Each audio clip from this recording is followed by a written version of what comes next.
Olá pessoal, tudo bem com vocês? Eu sou o Marcos Queiroz, para quem não me conhece, e este vídeo agora é sobre as cartas do tarô a partir dos próprios baralhos e seus significados, né? Os simbolismos presentes em cada baralho, em cada deck, né? E dessa vez nós vamos falar sobre o arcano maior, o Imperador, né? Essa aqui é a versão de Rider-Waite, né? Rider-Waite-Smith ou Waite-Smith. E depois, como vocês sabem, de analisarmos a partir do simbolismo de todas as cartas, mostrando todas as cartas, especificamente o que elas trazem de novidade, de informações que podem ser úteis, dando uma imagem para a gente, que ajudam a gente a assimilar mais os vários possíveis significados para esse arcano, que nós estamos fazendo gradualmente, né? Estamos agora, né, na carta 4, que é do Imperador, e vamos fazer isso continuamente a todos os arcanos maiores. Depois, nos arcanos menores, talvez a gente faça de uma maneira mais rápida, dividido por naipes, né? Eu imagino que deva ser por naipes, que é melhor. Depois vamos fazer um vídeo específico também do Imperador, só sobre o tarô junguiano, certo? Segurem aí que nós vamos trazer para vocês este conteúdo, né? Logo depois da nossa vinheta.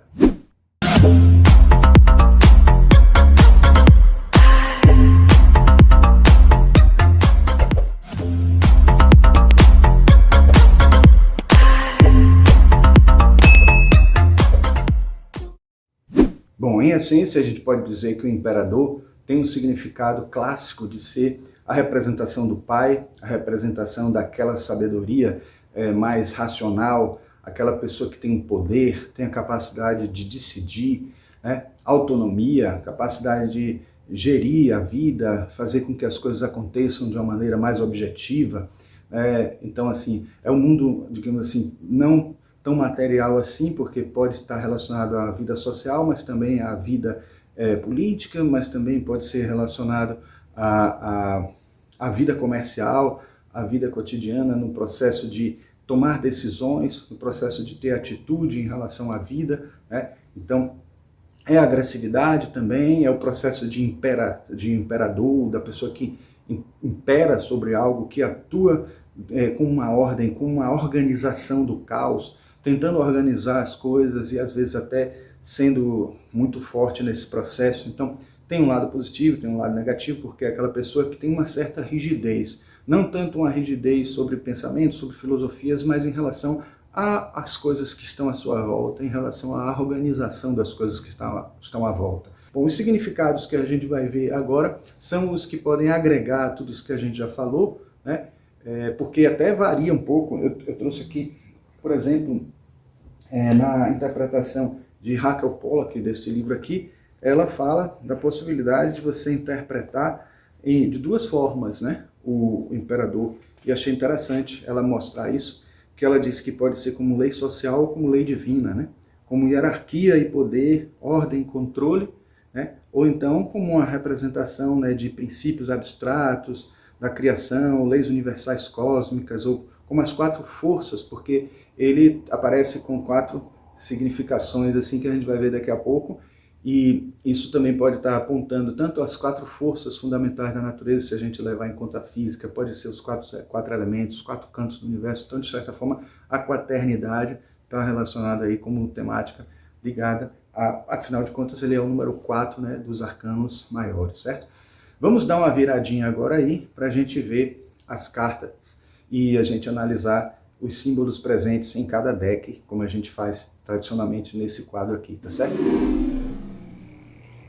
Bom, pessoal, eu quero começar com as versões de Marsella, né? Do tarô de Marsella, em que a gente vai mostrar aqui alguns exemplos tradicionais aqui, as ilustrações do Imperador. E aí a gente pode dizer que, nesse sentido, o significado aqui, a partir de uma leitura de Yoav Ben-Dov, né, tarô de Marsella revelado, a gente pode dizer que o Imperador, ele tem uma coroa em forma de elmo, né, e lembra a nobreza guerreira da Idade Média, indica que o Imperador é soberano e guerreiro, né. A águia heráldica, né, que aparece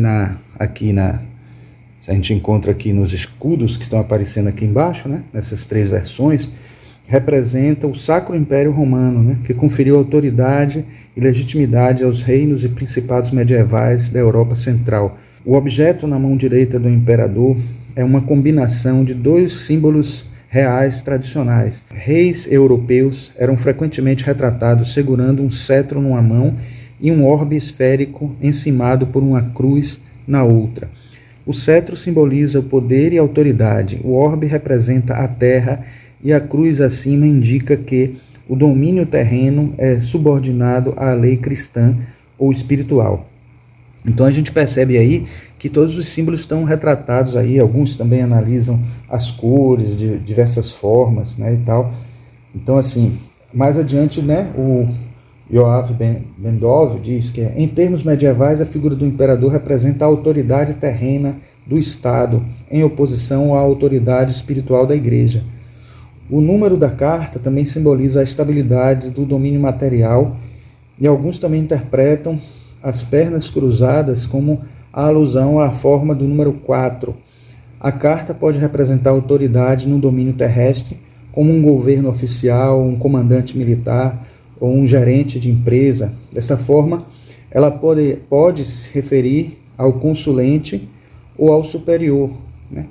Também pode indicar uma condição financeira estável ou uma pessoa rica, né, de maneira geral. Pode referir-se à fonte de renda do consulente, assim como o seu local de trabalho. Então, assim, é um poder, é uma autoridade, algo relacionado à vida profissional, né, à liderança. E aí eu trago aqui variantes, né, assim, por conta de uma coisa que eu estou querendo fazer agora, não ficar colocando tantas variantes de um mesmo, né, de um mesmo simbolismo de cartas, porque às vezes as cartas têm os mesmos símbolos, então eu trago algumas aqui que apresentam os mesmos símbolos, essas mesmas aqui, né, que é o de Ney Naif, e aqui a do Tarot of the Witches, que é aquela que apareceu no James Bond, né, 007, então eles apresentam os mesmos símbolos, né, do bastão, né, que eu já falei na estante, e o orbe, né? O escudo, esse aqui já não aparece o escudo, mas sempre com simbolismos assim, ó, mostrando o poder sobre as outras pessoas, né? Então aqui a hierarquia, né? O sol, né? Representando esse poder sobre todas as outras pessoas. Aqui eu tenho esse tarô que é chamado tarô de Marsella, como eu disse já num vídeo anterior, quando eu falei das aquisições novas, né? E eu adquiri esses com tamanho menor, né? Vocês podem ver que não é um tarô de Marsella propriamente, mas ele traz também alguns simbolismos que mostram, né? Aí ele já traz aqui também 4 elementos, né? Que estão aqui simbolizados, né? Nesses 4 cantos, né? Por figuras representativas aqui, né? De 4 elementos, então já mostrando essa questão da quaternidade e, assim, um passo entre o tarô de Marsella e o tarô de Rider-Waite, né? Aqui, outro também que eu adquiri nessa leva das cartas que eu comprei em tamanho menor para poder experimentar. Então aqui, esse que é chamado Tarot of the Divine, Tarot do Divino, né? Então essa aqui mostra várias passagens da mitologia e aqui está sendo representado pelo Arthur, né? Da lenda do rei Arthur, né? E ele está aqui como o imperador. Então mostrando essa autoridade, esse poder sobre o mundo material, sobre o mundo temporal, sobre as realidades, né, físicas, né? Agora, como eu disse, né, que foi mostrado por Raquel Pollack, né, que não é só sobre essas questões materiais, mas sobre a vida cotidiana como um todo e tal. E aí a gente tem aqui também um imperador do tarô dos boêmios, né, que também mostrando os simbolismos e já com uma característica do Egito, né, porque é o que o tarô dos boêmios remonta. E isso nos dá a deixa para trazer também alguns tarôs com inspiração egípcia. E aí eu trago aqui para vocês o tarô egípcio, né, o tarô de Kie e o tarô de Aleister Crowley. No tarô egípcio, o Little White Book dele, né, aquele livrinho branco pequeno que tem acompanhando a carta, diz simplesmente que significa: conquista, o regente senta-se em uma pedra cúbica como se nada se opusesse a seu poder criativo e estável. Estabilidade, autoridade, integridade, ser indestrutível. Então, essa representação, né, do ser sentado sobre esse quadrado, né, com uma figura até de um animal, esse aqui no tarô de Kie, está dando essa ideia do domínio deste mundo físico, né, domínio do mundo material. E isso é uma imagem egípcia que faz com que a gente, de certa forma, associe ao significado do imperador no sentido mais amplo, né?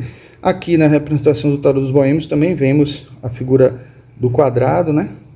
E, na verdade, não ele sentado, mas ele do lado. No tarô de Kie, a gente encontra a explicação simbólica geral como a representação da imagem do princípio que dá vida ao universo como reflexo da causa primeira. Sua simbologia se expressa no ato de dominação da vontade divina, a partir da qual o universo e suas ações dão origem à criação da vida por outro ser criado. O homem é sua realização como senhor do universo, isto é, a passagem de um mundo a outro. Então, isso na simbologia geral, né? Num plano superior, ele diz que a mão é o símbolo de ajuda do plano espiritual, o tocado do homem é a coroa do Baixo Egito, que eleva-se a partir do plano médium, indica hierarquia e superioridade, domínio sobre as coisas materiais. E no plano médio a gente tem: o homem está ricamente vestido e leva a investidura da realeza. O cetro em sua mão simboliza poder de comando. A mão esquerda fechada expressa controle e ato de agarrar, a força de suas decisões, o ato de dar, animar, materializar conforme sua vontade. O imperador olha para a esquerda ou para o futuro, está sentado de costas sobre um cubo, sinal de perfeição e representação do quaternário universal que contém a imagem poderosa de Sekhmet, a deusa da guerra com cabeça de leão. A postura da figura mostra o efeito da atividade relativa originada no homem por meio da razão e da vontade, assim como indica o poder de materialização e realização. No plano inferior, o símbolo aparece encerrado em um cartucho que representa o poder da riqueza e estabilidade. E aqui, dentre os três, a gente tem o imperador de Aleister Crowley, que tem como significado o seguinte: os símbolos explicados aqui por Raju Banzaf e Brigitte Teller, né, que é no tarô de Aleister Crowley, falando de palavras-chave, ela diz que o símbolo da figura majestosa de um homem em trajes vermelhos bordados de dourado significa força, atividade, autoridade, magnificência, poder. As pernas cruzadas e acima dessas braços e troncos formando um triângulo significa o símbolo alquímico do enxofre, né? Energia masculina. As abelhas douradas no traje significam a dedicação, senso de disciplina, realeza, atributo do faraó. O cetro com cabeça de carneiro, a legitimação de autoridade, poder e desejo de imposição, coragem. O globo imperial com cruz de Malta, o poder consolidado, direito e disciplina como condições para a paz e segurança. Coroa com diamantes, cristalização da vontade e poder. Cabeça de carneiro, alusão à associação dessa carta com Áries. Escudo com águia dupla, que é a consciência solar e masculina, 2 discos solares com estrelas, retidão e continuidade, cordeiro com bandeira da vitória, significa vitória da humanidade, lírios dourados, atributo do poder, e na Cabala o Tzadi Anzol, e na astrologia Áries, né, capacidade de imposição da vontade. Bom, esses são os significados, né, descritos por Raju Banzaf em relação à interpretação do tarô de Aleister Crowley.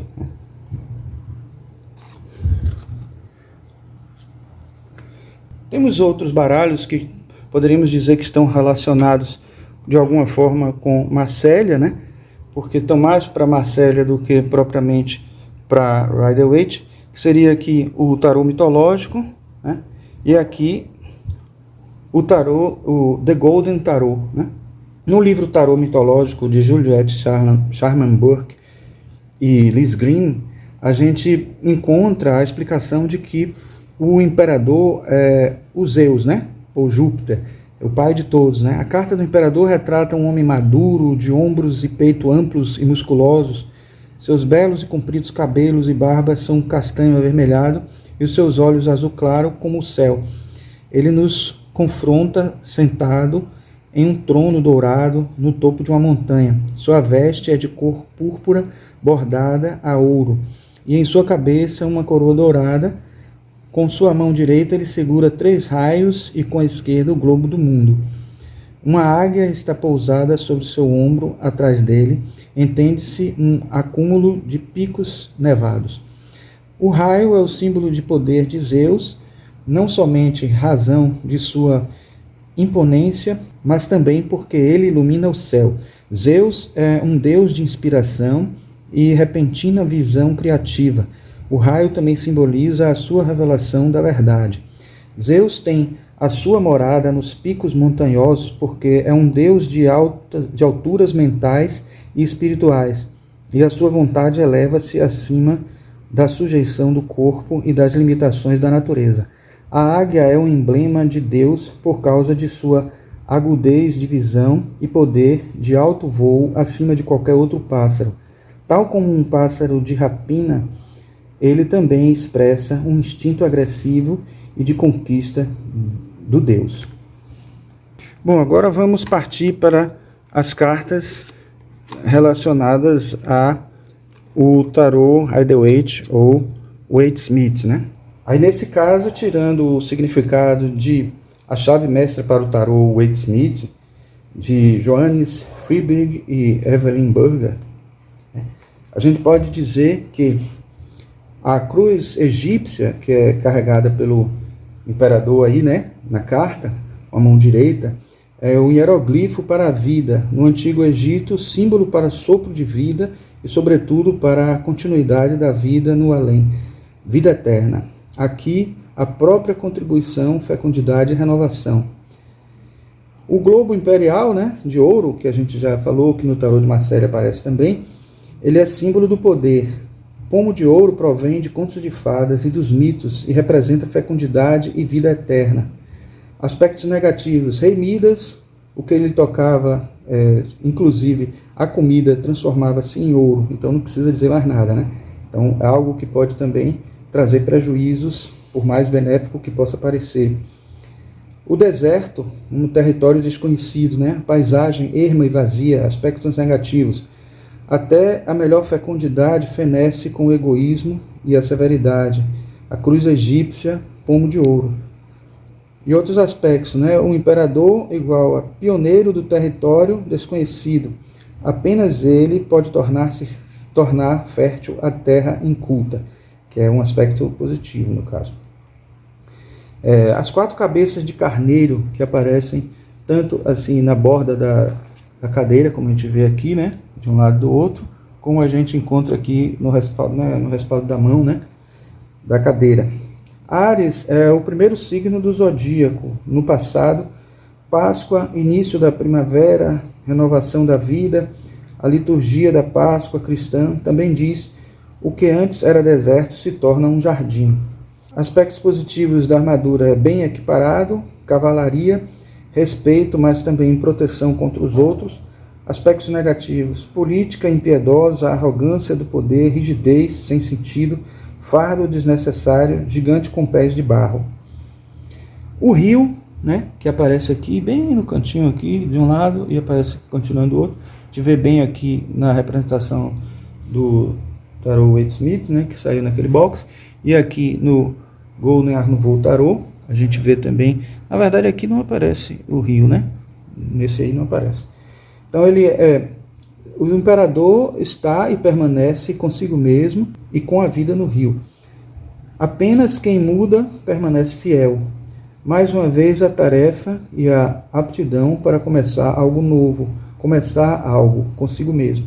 O preto, branco, vermelho, que é uma confluência que ocorre aqui, preto, branco e vermelho, nesse trechozinho aqui, que é recortado pelas autoras, são os níveis da alquimia, né? O preto na parte inferior, junto ao trono, né? Que é a Nigredo, né? problemas não resolvidos e oportunidades não aproveitadas. O branco, barba e cabelos, purificação, que é albedo, e sabedoria, né? O vermelho é dominante na imagem, né? Nova solução e iluminação, que é rubelo. Bom, eu diria que ainda tem os citrinitas aqui, né? E aqui, que é a cor amarela, que está associada a mercúrio, né? Mas o pessoal quase nunca inclui os citrinitas na hora de analisar a opus alquímica, né? E eu talvez interpretasse um pouco diferente, né? O que seria nigredo, albedo, rubedo, diferente das alturas aqui, né? Porque é um processo de autodescoberta, né? A partir do que está na sombra e vai aparecendo, etc, etc. Mas não vem ao caso agora.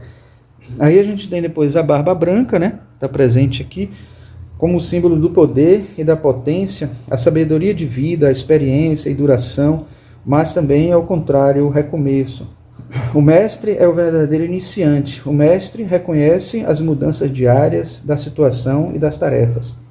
O trono cinza, né? Que a gente vê aqui um pouco mais branco, né? E aqui cinza também. Dado ou cubo, matéria com seus 4 pontos cardeais, o imperador representa a nossa força para encontrar um lugar adequado no mundo e estruturar esse lugar de maneira independente. Então, assim, esse quadro aqui, né, esse elemento que bem, assim, formando um quadro, né, aqui nem tanto, né, porque ele já, como Art Nouveau, já tenta dar curvas, né, meandros mais curvos, né, na imagem. Então é isso. E por último, a coroa dourada, né, autoridade, né, imperar na própria vida, chakra coronário dourado ou chakra da coroa, consciência límpida e suprema, como advertência pessoal, racional, egoísta, praticar uma ação com a consciência tranquila, cobiça, arbitrariedade. Um outro que a gente poderia dizer que está associado ao tarô de Marselha é esse tarô de Game of Thrones, né? A gente aqui tem o Jon Snow, que está representando o imperador, né? E aí quem já viu o filme, a série, sabe que poderia ser uma boa representação mesmo, né? O imperador, o Jon Snow, né? E agora nós podemos colocar alguns outros tarôs que poderiam ser associados a Rider-Waite, porque teriam todos os simbolismos correspondentes, né? Aí a gente tem aqui o tarô das bruxas, o tarô, o tarô Illuminati, o tarô dos magos, né? Então você vê todos os elementos, né? O globo, né? O cetro, né? Aí a gente tem aqui as representações todas, né? De vegetações, as montanhas lá atrás, tem ainda aqui 2 crianças lá atrás e ele atento, olhando, então é como se fosse o pai, a representação do pai, e ali como se fossem os filhos, né? A gente vê aqui de novo todas as representações, né? Aquela coisa da rigidez, não tem um quadrado, mas tem a forma mais rígida dos materiais que estão associados aí, a gente tem aqui, mas a gente tem aqui uma coisa bem quaternária mesmo, né? E aqui também a mesma coisa no trono, né? Presente, né? Nessas cartas, nessas simbologias, nesses simbolismos que a gente consegue ver aí, certo? Aqui no tarô universal, que é praticamente uma nova versão com desenho diferente do tarô Rider-Waite, né? Então a gente encontra aqui os mesmos elementos que a gente falou agora há pouco, inclusive o rio já aparece até com mais meandros, né? Aparece aqui atrás e continua aqui, para que a gente consiga perceber melhor a existência desse rio e perceber que realmente é um rio, tá? O imperador do Gilded Tarot, ele é um pouquinho diferente. O Gilded Tarot Royale, ele é o tarô dourado real, né? E Barbara Moore, no livro que explica o tarô, ela dá uma conotação bem interessante. De muitas maneiras, o imperador é a imagem invertida da imperatriz. Talvez o mais óbvio seja a reversão da cor de suas roupas. O vermelho apaixonado da roupa do imperador é externo, assim como suas ações. Ele não está cercado pelos glifos abstratos da imperatriz, mas por representações mais realistas dos signos do zodíaco.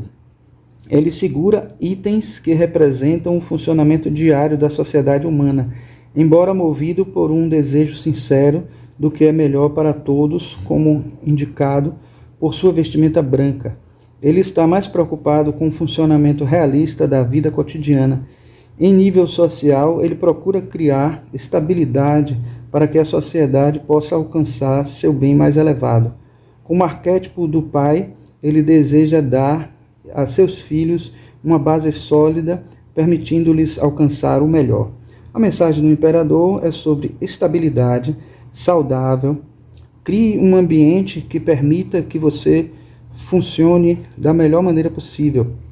Procure uma ordem que funcione bem em sua vida em relação à sua casa, seu local de trabalho e seus relacionamentos. Aprecie as regras da sociedade que permitam uma vida tranquila e serena. Fique atento às regras e aos regulamentos sufocantes e estagnados. Criar ordem em sua vida simplesmente por uma questão de ordem é limitante e não libertador. Aprenda quando for hora de questionar as obrigações e costumes da sociedade. Um tarô que eu sou muito fã, que é o tarô Encantado, um dos primeiros tarôs que eu tive, né? Na verdade, agora numa versão muito mais, com maior qualidade, né? Uma versão de colecionador, uma versão de fã mesmo, né? É aquele tarô que eu disse a vocês que é feito com tapeçaria, né? Então, belíssimo, foi feito com tapeçaria, depois fotografado para poder servir como material. Então, os autores que são Amiserna e Montefarba, eles dizem que o imperador está sentado no trono sobre o pico de uma montanha alta, conseguiu atingir suas próprias metas, escalou a montanha e até reivindicou-a para si, mas assim reproduz o número de opções disponíveis, o que o deixou com uma vida muito solitária. Transformava-se em dono de todas as coisas materiais que contemplava e, com isso, tornou-se pioneiro e líder. Tem uma grande capacidade de raciocínio e chegou até a triunfar sobre a paixão e as emoções que são representadas pela água parada que há pouco abaixo dele. É um verdadeiro patriarca e não tem intuição feminina, mas jamais admitiria tal fraqueza, receoso de perder a autoridade. É dedicado, disciplinado e equilibrado, por isso não acha difícil fazer com que os outros cumpram o que ordena. Por ser ambicioso, começa projetos inovadores que nem sempre são sérios e conservadores, como ele próprio aparenta ser. Quando é obrigado a derrubar padrões antigos, pensa bastante no assunto, pois quer ser considerado benevolente e compassivo, além de infalível. Às vezes é prepotente, mas sempre se mostra responsável, digno de confiança e carismático. Bom, o tarô universal de Dalí, Salvador Dalí, tem uma peculiaridade bem interessante. A gente pode dizer que ele é pioneiro em causa própria. Imperadores e reis, Zeus, Júpiter e muitas outras figuras paternas contam-se entre os antepassados desta composição pictórica. É um reflexo da masculinidade e do lado masculino nas mulheres, o ânimos, né? A carta remete para as experiências pessoais enquanto homem e ou com homens e herança do pai, do avô e das gerações antepassadas. Esta carta não é apenas uma ilustração da ordem exterior, familiar ou estatal, mas também um símbolo da autodeterminação pessoal. O imperador é relevante para homens e mulheres, simbolizando a arte de se governar a si próprio e da automotivação. O cetro com a flor de lis na mão esquerda da figura é símbolo de poder, virilidade, vitalidade e fertilidade. No entanto, contrastando com o colorido, a opulência e a vivacidade da figura em primeiro plano, o fundo é marcado pelo deserto, pela ausência de cor e pelas ruínas. Isso significa que, mesmo os grandes talentos são inúteis se causarem destruição e não criarem nada de novo a partir das ruínas. Aqui aplica-se a máxima transformar o deserto num jardim. Cada pessoa tem algo de novo a dar ao mundo e importa dar espaço para esse contributo se desenvolver. O imperador é também o pioneiro que existe dentro de nós, de todos nós, a força que desbloqueia novas oportunidades da vida e no amor. O tarô de Dali partilha com outras representações gráficas do imperador estas características, mas distingue-se claramente destas figuras na posição inédita e marcante da mão direita. Este gesto pode, por um lado, representar indecisão ou fraqueza, mas por outro lado pode ser uma expressão de paródia provocante, sedutora ou mesmo efeminada. Os dois pequenos pássaros acentuam esta impressão. Significado: espírito, erotismo, vontade, fantasia. Sugestões práticas: utilize o seu espírito pioneiro. Analise a situação. Inova-te. Crie os seus próprios fatos. Faça o seu jogo.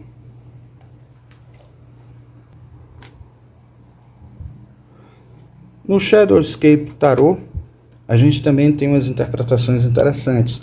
É um tarô bem diferente dos outros, né? Por conta da figura, né? Que não traz assim tantos referenciais simbólicos associados às outras cartas, nem de Marsella, nem de Rider-Waite. E aí eu vou ler aqui o que é que está dito pela autora, né? Pelas autoras Stephanie Puy-Munlaw e Barbara Moore, né?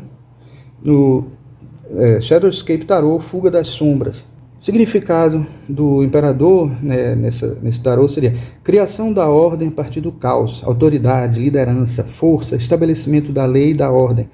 Os entalhes na parede exibem os símbolos do domínio e da dominação. A águia ascende sobre montanhas e mar, noite e dia, governando sobre todos.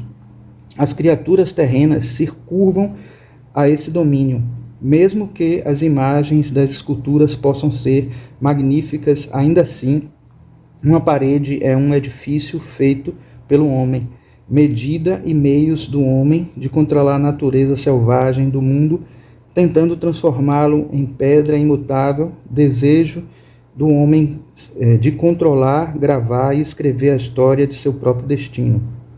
O imperador é um homem enraizado em seus modos, opiniões e regimes, mas confiante de que essa é a estrutura e o modo correto das coisas.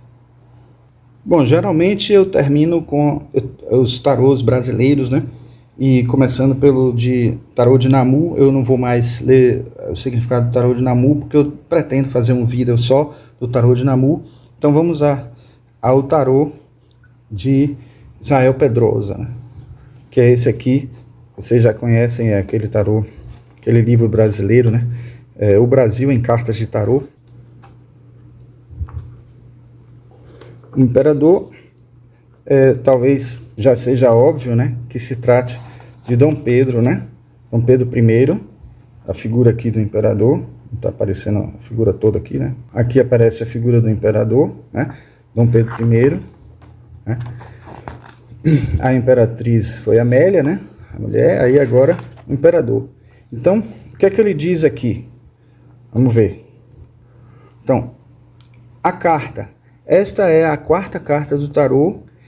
Indica ação e poder de realização, representa as energias materiais necessárias para as criações humanas, ponto de apoio da sabedoria, decisão antes da ação, poder, carta ligada a ações práticas e conselhos úteis, inteligência equilibrada, não indo além do plano utilitário, força e bens passageiros. Juntos a imperatriz e o imperador completam o ciclo de possibilidades da matéria. Ela simboliza a potência passiva e ele a potência da matéria ativa. Ela faz transparecer a evolução, ele manifesta o acabamento, a realização plena. Interessante como complementa aqui, né, o significado. Ambos são do mundo material, só que um no passivo e outro no ativo. O quadro. Este quadro foi feito da Presse, trabalho de Jean-Baptiste Debré, retratando a coroação de Dom Pedro I. Como ocorre na maioria das cartas dos tarôs mais conhecidos, o imperador é visto sentado no trono, de perfil, segurando o cetro com a mão direita. Na composição, toda a figura do monarca participa da área que forma uma diagonal, partindo do ângulo inferior esquerdo para o ângulo superior direito do quadro. O sentido de força e poder do jovem soberano manifesta-se no gesto largo e decidido com que ele segura o cetro, cuja verticalidade dá a ideia de onipotência, trono e passadeira. Vermelho em mutação reforçam o ar imperial da cena. Por ação de contraste com o verde, em forte mutação cromática, brilham o ouro da coroa no cetro do trono e o dourado dos bordados e de todo o fundo do quadro.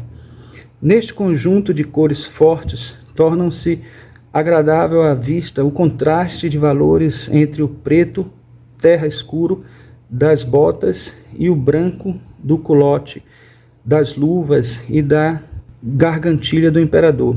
Mais que em qualquer outro quadro da série, ressalta este o predomínio da coloração verde-amarelo da tela. Ornando a parte interior do lado esquerdo do quadro aparece a letra Dalet. Aqui mostrando o colorido mais uma vez para vocês aqui, né? A versão colorida, belíssima a ilustração, certo? E aí a gente entende, né? Como, por que talvez esse cuidado com as cores muito grande, porque o Israel Pedrosa também é um estudioso das cores, ele é autor daquele livro da cor, a cor inexistente, que eu estudei muito dentro do curso de arquitetura, certo? Então, é isso aí. Bom, pessoal, espero que vocês tenham gostado deste vídeo falando sobre o Imperador, o Arcano Maior número 4, e faremos depois dos outros gradualmente. Não é uma coisa que vai ser assim de um dia para o outro, toda hora. Vocês já viram que demora realmente de um para o outro, porque a gente precisa também trabalhar outras temáticas e a gente não tem essa urgência toda. A gente, de certa forma, é um processo, reunir todas as cartas, reunir esses significados, estudar um pouquinho também para poder trazer para vocês esses significados da melhor maneira possível. E eu também não tenho essa pressa toda, acho que a gente vai ter depois uma playlist com todos eles, vai poder ver com calma.